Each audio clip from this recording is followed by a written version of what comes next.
ಅಂತಿಮ BA ಇತಿಹಾಸ course number 3.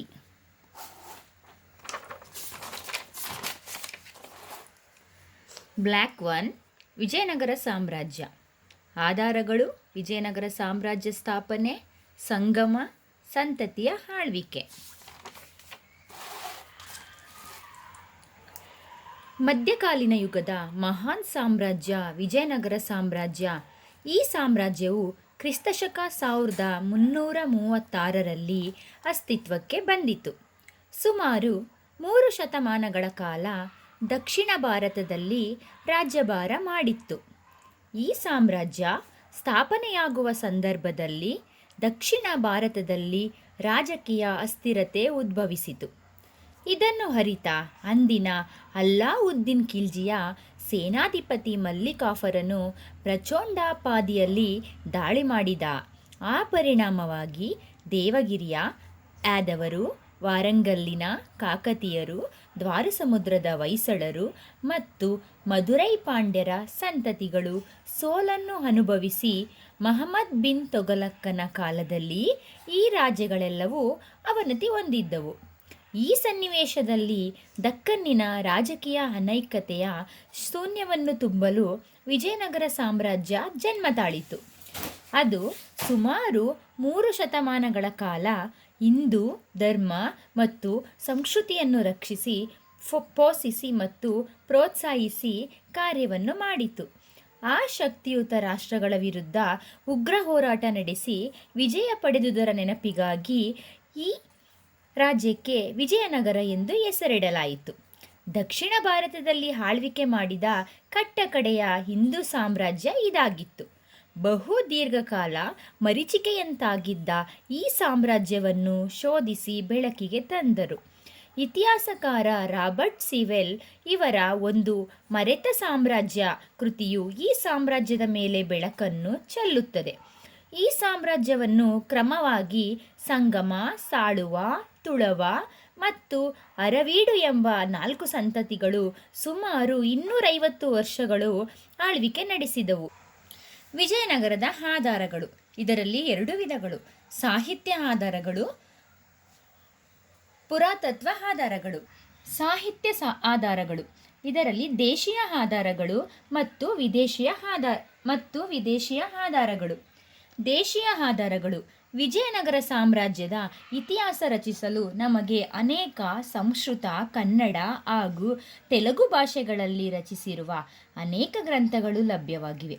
ಸಂಸ್ಕೃತದಲ್ಲಿ ರಚಿಸಿದ ಕುಮಾರ ಕೆಂಪಣ್ಣನ ಪತ್ನಿ ಗಂಗಾಂಬಿಕೆಯ ಮಧುರ ವಿಜಯಂ ಅಥವಾ ವೀರ ಕೆಂಪಣ್ಣರಾಯ ಚರಿತಂ ಇದು ದಕ್ಷಿಣ ಭಾರತದ ರಾಜಕೀಯ ಸ್ಥಿತಿಗತಿಗಳನ್ನು ವಿವರಿಸುತ್ತದೆ. ಅದಲ್ಲದೆ ಕಂಪಣ್ಣನ ದಕ್ಷಿಣ ದಂಡಯಾತ್ರೆಯನ್ನು ವರ್ಣಿಸುತ್ತದೆ.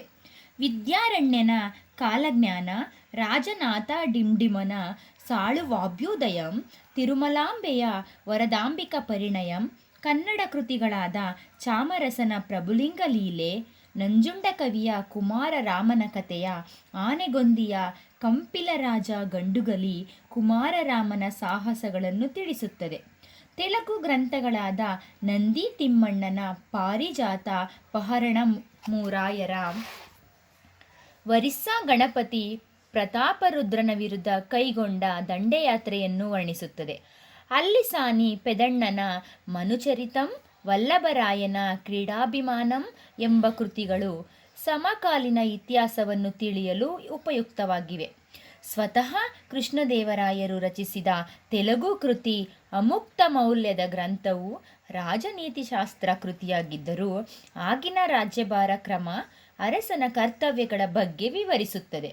ಇದಲ್ಲದೆ ಶ್ರೀನಾಥನ ಕಾಶಿಖಂಡ, ಮಲ್ಲಯ್ಯ ಮತ್ತು ಸಿಂಗಯ್ಯರ ವರಹಪುರಾಣಂ, ಕುಮಾರದುರ್ಜಟಿಯ ಕೃಷ್ಣರಾಜ ವಿಜಯಂ ಗ್ರಂಥಗಳು ಪ್ರಮುಖವಾಗಿವೆ. ವಿದೇಶಿ ಆಧಾರಗಳು. ವಿಜಯನಗರ ಸಾಮ್ರಾಜ್ಯದ ಬಗ್ಗೆ ತಿಳಿಯಲು ವಿದೇಶಿಯರು ಬರವಣಿಗೆಗಳು ಬಹು ಉಪಯುಕ್ತವಾಗಿವೆ. ಕ್ರಿಸ್ತಶಕ 1400ರಲ್ಲಿ 1ನೇ ದೇವರಾಯನು ಆಸ್ಥಾನಕ್ಕೆ ಭೇಟಿ ನೀಡಿದ ಇಟಲಿಯ ವಿನಸ್ ನಗರದ ಪ್ರವಾಸಿ ನಿಕೋಲೋ ಕುಂಟಿ ತನ್ನ ಇಂಡಿಯಾ 15th ಸೆಂಚುರಿ ಎಂಬ ಗ್ರಂಥದಲ್ಲಿ ಆಸ್ಥಾನ, ಹಬ್ಬ ಹರಿದಿನಗಳನ್ನು, ಆಚರಣೆ, ನಾಣ್ಯ ಪದ್ಧತಿ, ಕೋಟೆ ಕೊತ್ತಲಗಳ ಬಗ್ಗೆ ಮಾಹಿತಿ ನೀಡಿದ್ದಾನೆ. ಅಂದರೆ ನಿಕೋಲೋ ಕೋಂಟಿ ತನ್ನ ಇಂಡಿಯಾ 15th ಸೆಂಚುರಿ ಎಂಬ ಗ್ರಂಥದಲ್ಲಿ ಅವನ ನಾಣ್ಯ ಪದ್ಧತಿ, ಕೋಟೆ ಕೊತ್ತಲೆಗಳ ಬಗ್ಗೆ ಅವನೇನು ಮಾಡಿದ್ದಾನೆ, ಮಾಹಿತಿ ನೀಡಿದ್ದಾನೆ. ಪರ್ಷಿಯಾದ ರಾಯಭಾರಿ ಅಬ್ದುಲ್ ರಜಾಕನು ಈ ವಿಜಯನಗರದ ಇಮ್ಮಡಿ ದೇವರಾಯನ ಆಸ್ಥಾನಕ್ಕೆ ಭೇಟಿ ನೀಡ್ತಾನೆ. ಪರ್ಷಿಯಾದ ರಾಯಭಾರಿ ಅಬ್ದುಲ್ ರಜಾಕ್ ಏನು ಮಾಡ್ತಾನೆ, ಇಮ್ಮಡಿ ದೇವರಾಯನ ಆಸ್ಥಾನಕ್ಕೆ ಭೇಟಿ ನೀಡ್ತಾನೆ. ವಿಜಯನಗರ ಶ್ರೀಮಂತ ವೈಭವವನ್ನು ಮುಕ್ತ ಕಂಠದಿಂದ ಹೊಗಳಿದ್ದಾನೆ. ಅವನೇನು ಮಾಡಿದ್ದಾನೆ, ಅಬ್ದುಲ್ ರಜಾಕು ವಿಜಯನಗರದ ಶ್ರೀಮಂತ ವೈಭವವನ್ನು ತನ್ನ ಮುಕ್ತ ಕಂಠದಿಂದ ಹೊಗಳಿದ್ದಾನೆ. ಕೃಷ್ಣದೇವರಾಯನ ಆಸ್ಥಾನಕ್ಕೆ ಭೇಟಿ ನೀಡಿದ ಡೊಮಿಂಗೋ ಪಯಾಸ್ನ ರಾಯನ ವ್ಯಕ್ತಿತ್ವವನ್ನು ಚಿತ್ರಿಸಿದ್ದಾನೆ. ಅವನೇನು ಮಾಡಿದ್ದಾನೆ, ಡೊಮಿಂಗೋ ಫಯಾಸು ರಾಯನ ಅಂದರೆ 1ನೇ ದೇವರಾಯನ ಚಿತ್ರವನ್ನು ರಚಿಸಿದ್ದಾನೆ. ಡೊರೆಟ್ ಬಾರ್ಬುಸನು ರಾಯರ ಮತ್ತು ಬಹುಮನಿ ಸುಲ್ತಾನರ ನಡುವೆ ಸಂಭವಿಸಿದ್ದ ಕದನಗಳನ್ನು ವಿವರಿಸಿದ್ದಾನೆ. ಪುರಾತತ್ವ ಆಧಾರಗಳು: ಶಾಸನಗಳು, ನಾಣ್ಯಗಳು, ಸ್ಮಾರಕಗಳು. ಶಾಸನಗಳು: ವಿಜಯನಗರ ಸಾಮ್ರಾಜ್ಯಕ್ಕೆ ಸಂಬಂಧಿಸಿದಂತೆ 9,000 ಶಾಸನಗಳು ದಕ್ಷಿಣ ಭಾರತದಲ್ಲಿ ದೊರೆತಿವೆ. ಅವು ಯಾವುವೆಂದರೆ ಕನ್ನಡ, ತೆಲುಗು, ತಮಿಳು ಮತ್ತು ಸಂಸ್ಕೃತ ಭಾಷೆಗಳಲ್ಲಿವೆ.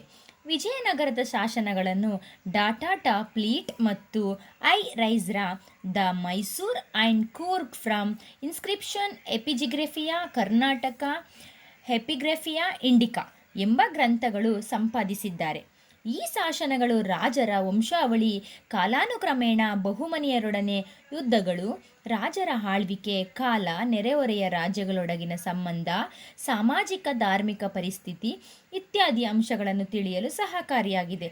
ಯಾವುದು ಸಹಕಾರಿಯಾಗಿದೆ ಅಂದರೆ ಈ ಗ್ರಂಥಗಳು the Mysore and Coorg from inscription Epigraphia Karnataka Epigraphia Indica ಎಂಬ ಗ್ರಂಥಗಳು ನಮಗೇನಾಗಿದೆ, ಧಾರ್ಮಿಕ ಪರಿಸ್ಥಿತಿನ ತಿಳಿಯಲು ನಮಗೆ ಸಹಾಯಕಾರಿಯಾಗಿದೆ. ಕ್ರಿಸ್ತಶಕ 1336ರ 1ನೇ ಹರಿಹರನ ಬಾಗೇಪಲ್ಲಿ ತಾಮ್ರಶಾಸನ ವಿಜಯನಗರದ ಸಾಮ್ರಾಜ್ಯದ ಸ್ಥಾಪನೆಯ ಕಾಲವನ್ನು ಗುರುತಿಸುತ್ತದೆ. ಕ್ರಿಸ್ತಶಕ 1336ನೇ 1ನೇ ಹರಿಹರನ ಬಾಗೇಪಲ್ಲಿ ತಾಮ್ರಶಾಸನ ಇದೇನು ಮಾಡುತ್ತೆ, ವಿಜಯನಗರದ ಸಾಮ್ರಾಜ್ಯದ ಸ್ಥಾಪನೆಯ ಕಾಲವನ್ನು ಗುರುತಿಸುತ್ತದೆ. ಕ್ರಿಸ್ತಶಕ 1356ರ ನೆಲ್ಲೂರು ಜಿಲ್ಲೆಯ ಚಿತ್ರಗುಂಡ ಶಾಸನ ವಿಜಯನಗರ ಸಾಮ್ರಾಜ್ಯದ ಸಂಸ್ಥಾಪಕರಾದ 5 ಜನ ಸಂಗಮ ಸಹೋದರರ ವಂಶಾವಳಿಯ ಬಗ್ಗೆ ಸ್ಪಷ್ಟವಾದ ವಿವರಣೆ ನೀಡುತ್ತದೆ. ಅಂದರೆ ವಿಜಯನಗರದಲ್ಲಿ ಆಳ್ವಿಕೆ ಮಾಡಿದಂಥ 5 ಜನ ಸಂಗಮ ಸಹೋದರರ ವಂಶಾವಳಿ, ಅವರ ವಂಶದ ಬಗ್ಗೆ ಏನು ಮಾಡುತ್ತೆ, ಸ್ಪಷ್ಟತೆಯನ್ನು ನೀಡುತ್ತೆ. ನೆಕ್ಸ್ಟ್, ನಾಣ್ಯಗಳು. ಶಾಸನಗಳಷ್ಟೇ ಮುಖ್ಯವಾದ ನಾಣ್ಯಗಳು ವಿಜಯನಗರ ಅರಸರ ಟಂಕಿಸಿದ ಚಿನ್ನ, ಬೆಳ್ಳಿ ಮತ್ತು ತಾಮ್ರದ ನಾಣ್ಯಗಳನ್ನು ಗದ್ಯಾಣ ವರಹ, ಪಗೋಡ, ಪೊನ್ನ, ಪಣ ಮೊದಲಾದ ಹೆಸರುಗಳಿಂದ ಕರೆಯಲಾಗುತ್ತಿತ್ತು. ವಿವಿಧ ಬಗೆಯ ಪ್ರಾಣಿ, ದೇವತಾ ಚಿತ್ರಗಳನ್ನು ಹೊಂದಿರುತ್ತದೆ ನಾಣ್ಯಗಳಲ್ಲಿ. ನಾಣ್ಯಗಳ ಮೇಲೆ ಸಿಂಹ, ಆನೆ, ವರಹ, ಗರುಡ ಮುಂತಾದ ಪ್ರಾಣಿ ಪಕ್ಷಿಗಳ ಚಿತ್ರಗಳು ಹಾಗೂ ದೇವರಾದ ಹನುಮಂತ, ವೆಂಕಟೇಶ್ವರ, ಬಾಲಕೃಷ್ಣ ಮೊದಲಾದ ದೇವರುಗಳ ಚಿತ್ರಗಳಿವೆ. ಆರಂಭದ ನಾಣ್ಯಗಳ ಮೇಲೆ ನಮ್ಮ ಕನ್ನಡ ಲಿಪಿ ಇದ್ದು ಅದು ಅವರ ಮಾತೃಭಾಷೆಯಾಗಿತ್ತೆಂದು ತಿಳಿಯುತ್ತದೆ.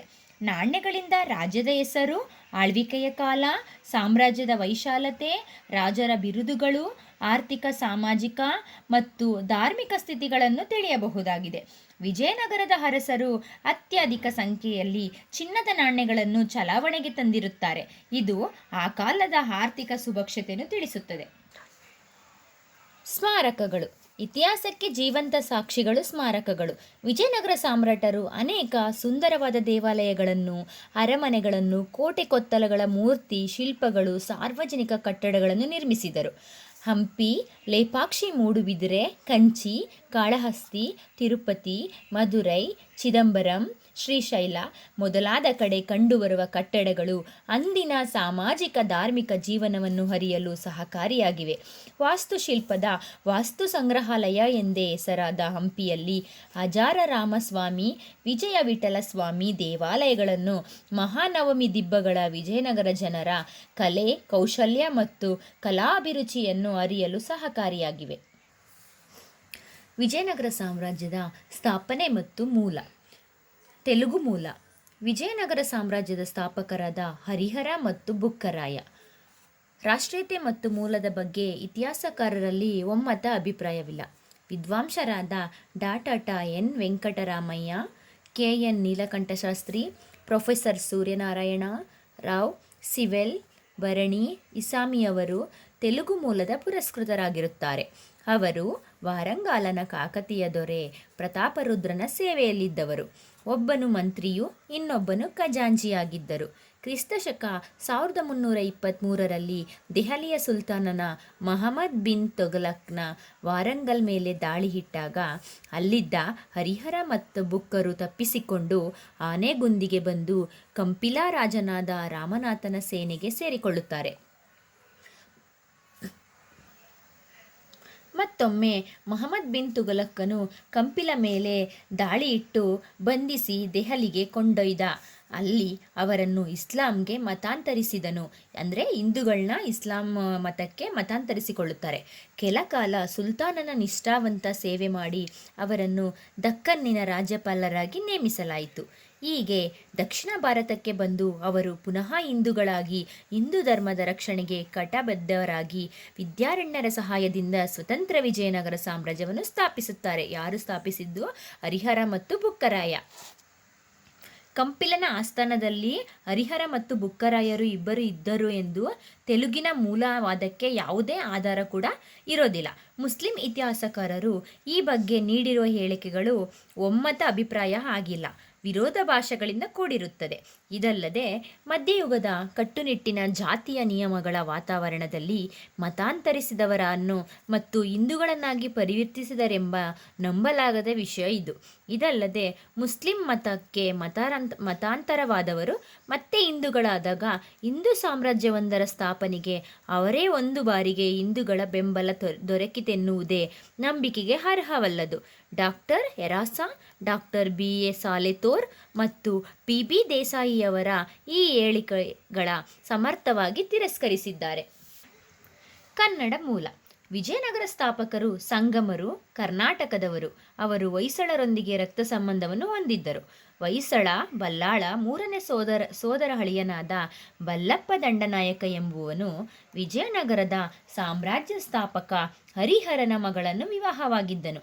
ಇದರಿಂದ ಸಂಗಮ ಸೋದರರು ಹೊಯ್ಸಳರ ಆಸ್ಥಾನದ ಜೊತೆ ಸಂಬಂಧ ಹೊಂದಿದ್ದರೆಂದು ಸ್ಪಷ್ಟವಾಗುತ್ತದೆ. ಮೂರನೇ ಬಲ್ಲಾಳ ಕೊಲೆಯಾದ ನಂತರ ಅವನ ಮಗ ನಾಲ್ಕನೇ ವೀರ ಬಲ್ಲಾಳನ ಅಸಮರ್ಥನಾಗಿದ್ದನು. ಆಗ ಹರಿಹರ ಮತ್ತು ಬುಕ್ಕರು ಸ್ವತಂತ್ರಗೊಂಡು ಹಿಂದೂ ಧರ್ಮದ ರಕ್ಷಣೆಗೆ ಶೃಂಗೇರಿಯ ಜಗದ್ಗುರು ವಿದ್ಯಾರಣ್ಯರ ಪ್ರೇರಣೆಯಿಂದ ವಿಜಯನಗರ ಸಾಮ್ರಾಜ್ಯವನ್ನು ಏಪ್ರಿಲ್ 18, 1336ರಂದು ಸ್ಥಾಪಿಸಿದರು. ವಿಜಯನಗರ ಸಾಮ್ರಾಜ್ಯವನ್ನು ಏಪ್ರಿಲ್ 18 ಮತ್ತು 1336ರಲ್ಲಿ ಸ್ಥಾಪಿಸ್ತಾರೆ. ವಿಜಯನಗರವನ್ನು ಆರಂಭದಲ್ಲಿ ವಿದ್ಯಾರಣ್ಯ ನಗರ ಎಂದು ಕರೆಯಲಾಗುತ್ತಿತ್ತು.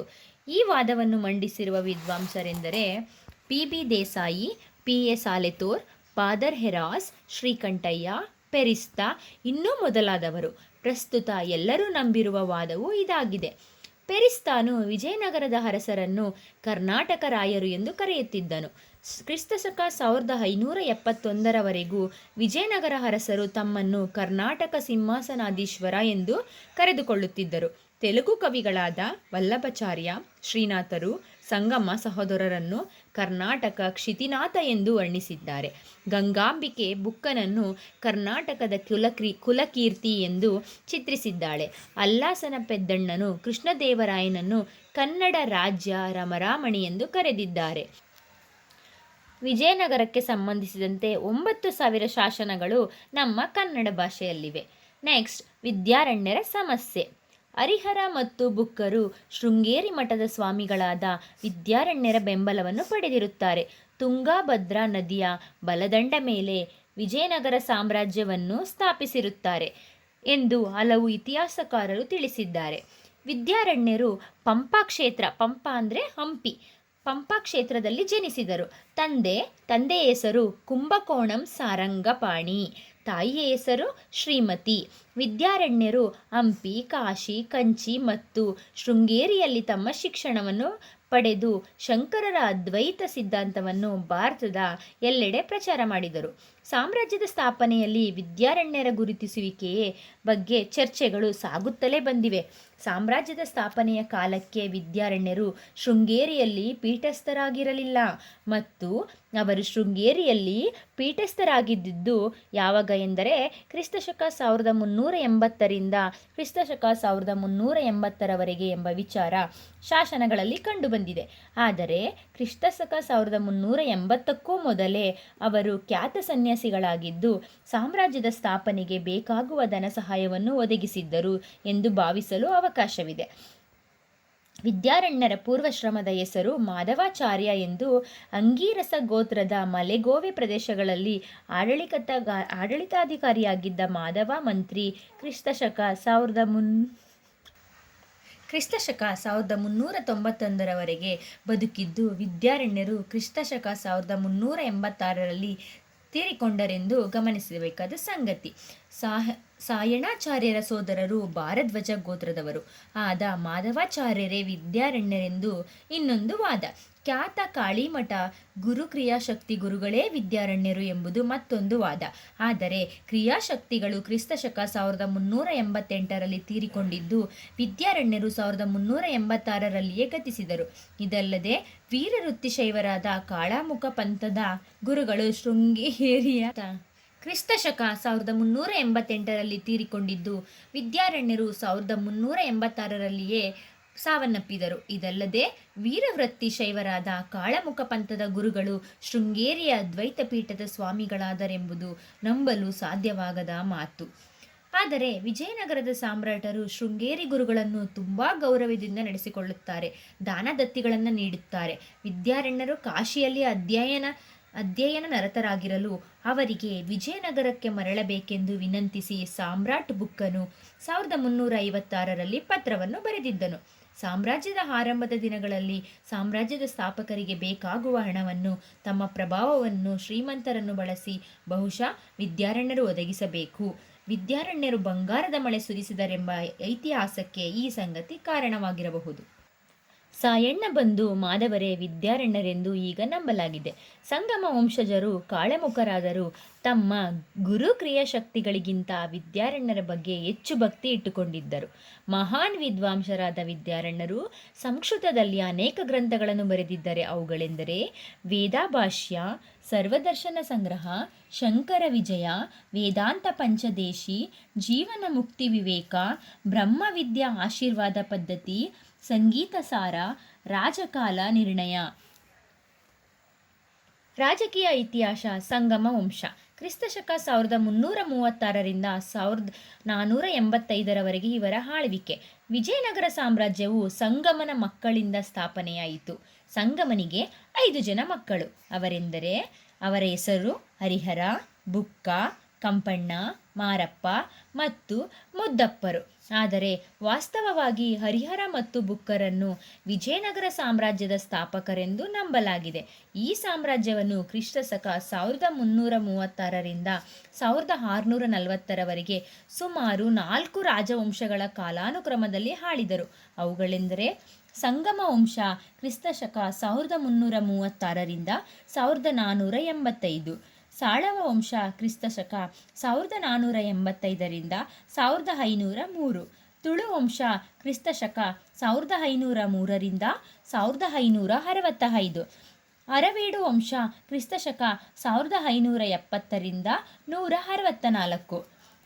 ಹರಿಹರನು ಸಾಮ್ರಾಜ್ಯವನ್ನು ಕಟ್ಟಿದನಲ್ಲದೆ ದಕ್ಷ ಆಡಳಿತಗಾರನಾಗಿದ್ದನು. ತನ್ನ ಸೋದರರಾದ ಬುಕ್ಕನನ್ನು ಯುವರಾಜನನ್ನಾಗಿ, ಕಂಪಣ್ಣನಿಗೆ ಉದಯಗಿರಿ, ಮಾರಪ್ಪನಿಗೆ ಮಲೆರಾಜ್ಯ, ಮುದ್ದಪ್ಪನಿಗೆ ಮುಳಬಾಗಿಲು ಪ್ರಾಂತ್ಯಗಳ ಅಧಿಕಾರವನ್ನು ನೇಮಿಸಿದನು. ಹರಿಹರನು ಕೃಷಿ, ವ್ಯಾಪಾರ, ವಾಣಿಜ್ಯ ಚಟುವಟಿಕೆಗಳಿಗೆ ರಾಜ ಪ್ರೋತ್ಸಾಹ ನೀಡಿದನು. ಹರಿಹರನು ಕ್ರಿಸ್ತಶಕ 1356ರಲ್ಲಿ ಗಂಡು ಮಕ್ಕಳಿಲ್ಲದೆ ತೀರಿಕೊಂಡನು. ಒಂದನೇ ಹರಿಹರ ಕ್ರಿಸ್ತಶಕ 1336ರಿಂದ 1356ರವರೆಗೆ ಇವನ ಆಳ್ವಿಕೆ.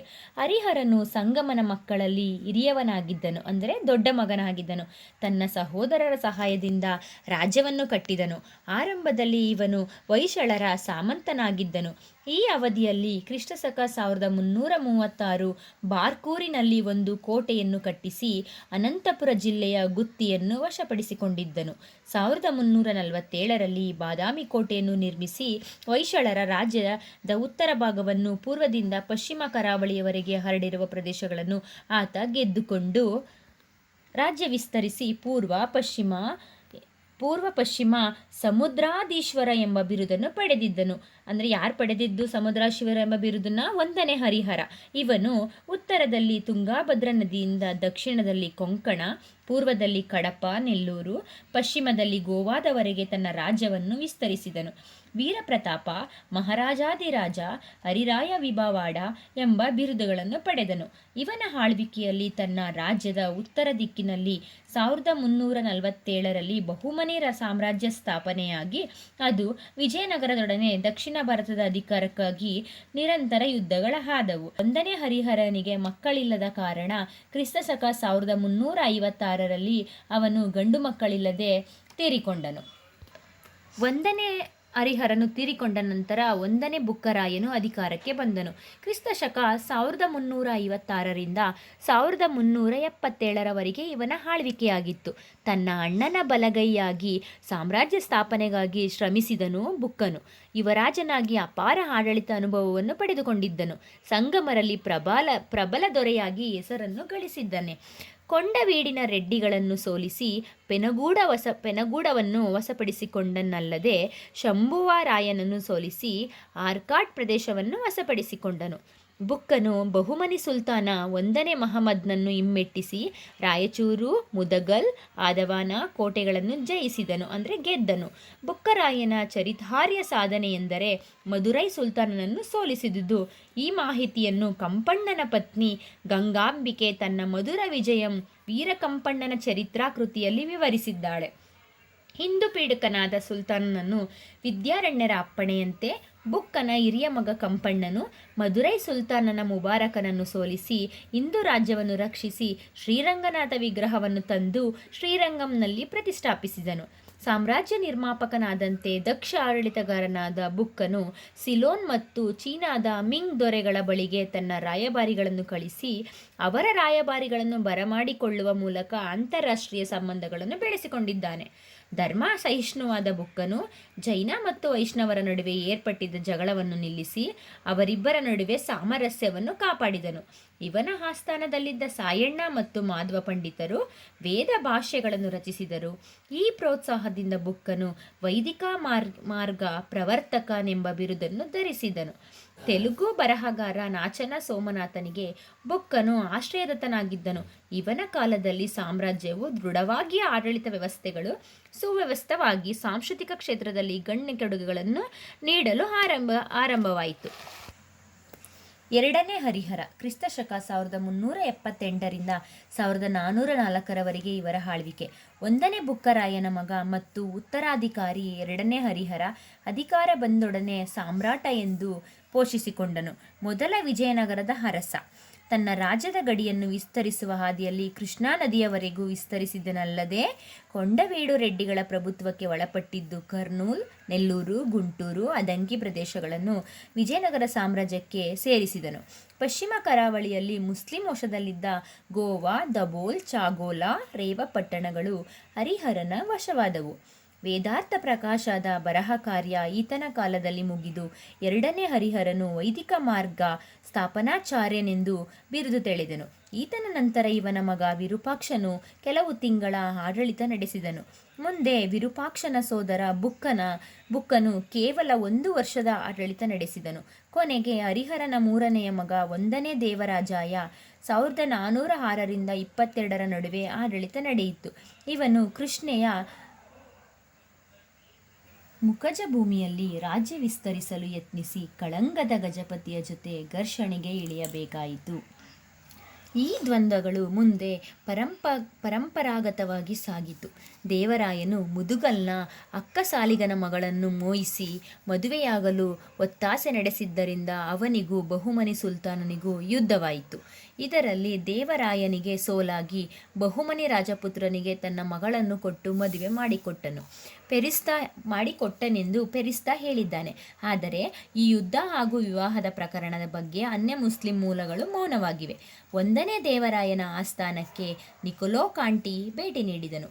ಇವನು ತನ್ನ ಬರವಣಿಗೆಯಲ್ಲಿ ವಿಜಯನಗರದ ರಾಜಧಾನಿಯ ವಿಸ್ತೀರ್ಣತೆಯ ಬಗ್ಗೆ ಅದರ ಸುತ್ತಳತೆಯ 60 ಮೈಲಿಗಳಿಂದ ಕೂಡಿದೆ ಎಂದು ತಿಳಿಸುತ್ತಾನೆ. ಇಮ್ಮಡಿ ದೇವರಾಯ ಕ್ರಿಸ್ತಶಕ 1424ರಿಂದ 1446ರವರೆಗೆ ಇವರ ಆಳ್ವಿಕೆ. ಇಮ್ಮಡಿ ದೇವರಾಯ ಅಂದರೆ 2ನೇ ದೇವರಾಯ ಅಂತಲೂ ಆಗುತ್ತೆ, ಇನ್ನೊಂದು ರಾಯನು ಅಂತಂದ್ರೂ ಇಮ್ಮಡಿ ದೇವರಾಯನೇ, ಕನ್ಫ್ಯೂಸ್ ಮಾಡ್ಕೋಬೇಡಿ.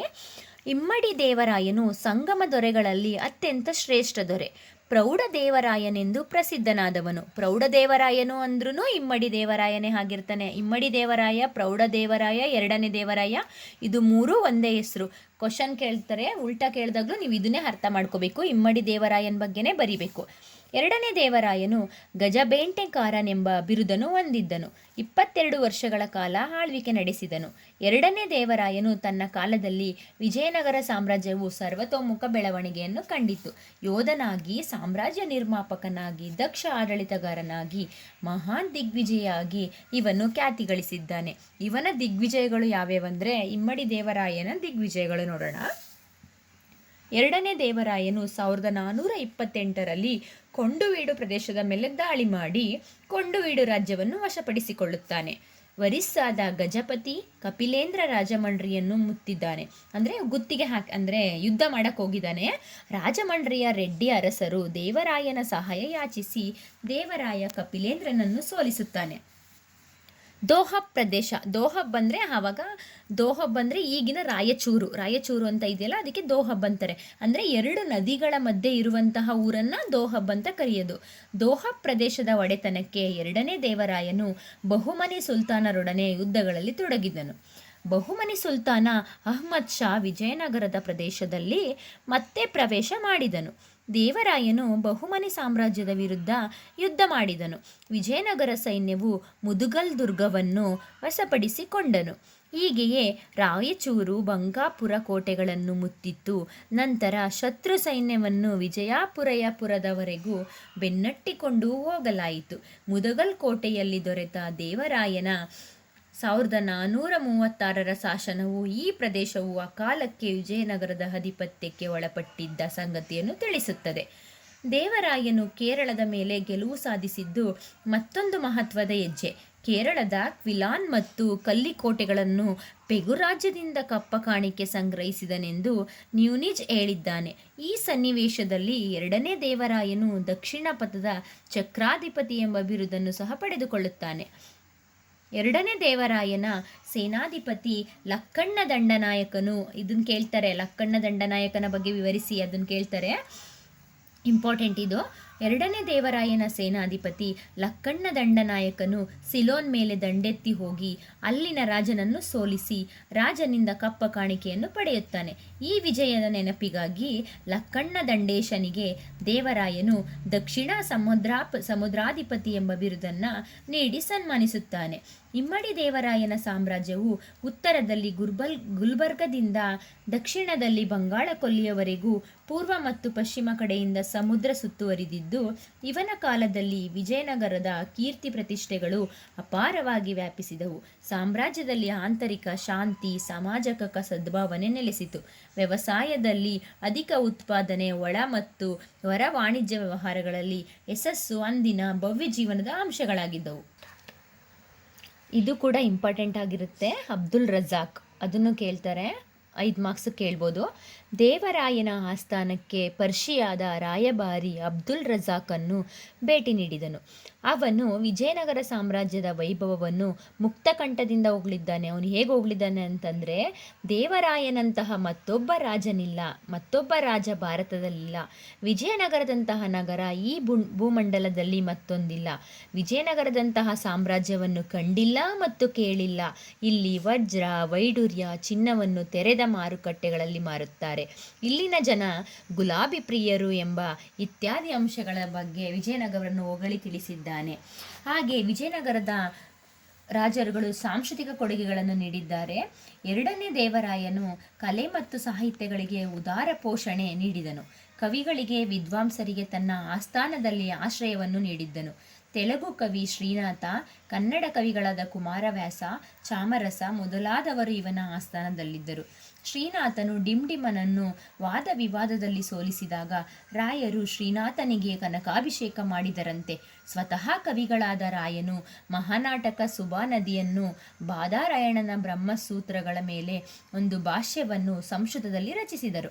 ಎರಡನೇ ದೇವರಾಯನು ಹಂಪಿಯ ಅಜಾರ ರಾಮಸ್ವಾಮಿ ದೇವಾಲಯವನ್ನು ನಿರ್ಮಿಸಿದನು. ಮಿಲಿಟರಿ ಸುಧಾರಣೆಗಳಿಗೆ ಹೆಸರಾದ ದೇವರಾಯನು ಹಿಂದೂ ಸೈನಿಕರಿಗೆ ತರಬೇತಿ ನೀಡಲು ಮುಸ್ಲಿಂ ಅಧಿಕಾರಿಗಳನ್ನು ತನ್ನ ಸೈನ್ಯಕ್ಕೆ ಸೇರಿಸಿಕೊಂಡನು. ಅಬ್ದುಲ್ ರಜಾಕ್ ಹೇಳಿರುವಂತೆ ಅವನ ಸೈನ್ಯ 11 ಲಕ್ಷ ಇತ್ತು. ಮಲ್ಲಿಕಾರ್ಜುನ ಕ್ರಿಸ್ತಶಕ 1446ರಿಂದ 1465. ಬೆಳಕಿನ ಹಿಂದೆಯೇ ಕತ್ತಲು ಎಂಬಂತೆ ಎರಡನೇ ದೇವರಾಯನ ನಂತರ ಪಟ್ಟಕ್ಕೆ ಬಂದವನು ಮಲ್ಲಿಕಾರ್ಜುನ. ಸಂಗಮ ಅರಸರು ವ್ಯಸನಿಗಳು, ದುರ್ಬಲರು ಆಗಿದ್ದರು. ಎರಡನೇ ದೇವರಾಯನ ಮಗ ಮಲ್ಲಿಕಾರ್ಜುನ, ಅಂದರೆ ಇಮ್ಮಡಿ ದೇವರಾಯನ ಮಗ ಮಲ್ಲಿಕಾರ್ಜುನ ಕ್ರಿಸ್ತಶಕ 1446ರಲ್ಲಿ ಪಟ್ಟಕ್ಕೆ ಬಂದನು. ಆದರೆ ಇವನು ತಂದೆಯಂತೆ ಸಮರ್ಥನಲ್ಲ. ಹೀಗಾಗಿ ರಾಜ್ಯದಲ್ಲಿ ಅರಾಜಕತೆ ಏರ್ಪಟ್ಟಿತು. ಇವನು ದುರ್ಬಲತೆಯ ಲಾಭ ಪಡೆದ ಬಹುಮನಿ ಸುಲ್ತಾನರು ಮತ್ತು ಒರಿಸ್ಸಾದ ಕಪಿಲೇಂದ್ರನ್ನು ರಾಜಮಂಡ್ರಿ, ಉದಯಗಿರಿ, ಕೊಂಡವೀಡು, ಚಂದ್ರಗಿರಿ, ಪೆನುಗೊಂಡ, ಕಂಚಿಗಳನ್ನು ವಶಪಡಿಸಿಕೊಂಡರು. ಈ ಸನ್ನಿವೇಶದಲ್ಲಿ ಮಲ್ಲಿಕಾರ್ಜುನನು ತನ್ನ ಮಗನಿಂದಲೇ ಕೊಲೆಯಾದನು. ಮಲ್ಲಿಕಾರ್ಜುನ ನಂತರ ಎರಡನೇ ವಿರೂಪಾಕ್ಷ ಅಧಿಕಾರಕ್ಕೆ ಬರುತ್ತಾನೆ. ಇವನು 20 ವರ್ಷಗಳ ಕಾಲ ಆಳಿದರೂ ತನ್ನ ಸುಖ ಭೋಗಗಳಿಂದಾಗಿ ಪ್ರಜಾವಾತ್ಸಲ್ಯ ಕಳೆದುಕೊಳ್ಳುತ್ತಾನೆ. ಶತ್ರುಗಳು ವಿಜಯನಗರದ ಮೇಲೇರಿ ಬರುತ್ತಾರೆ. ಗೋವಾ ಮತ್ತು ಕರಾವಳಿಗಳು ಮುಸ್ಲಿಮರ ವಶವಾಗುತ್ತವೆ.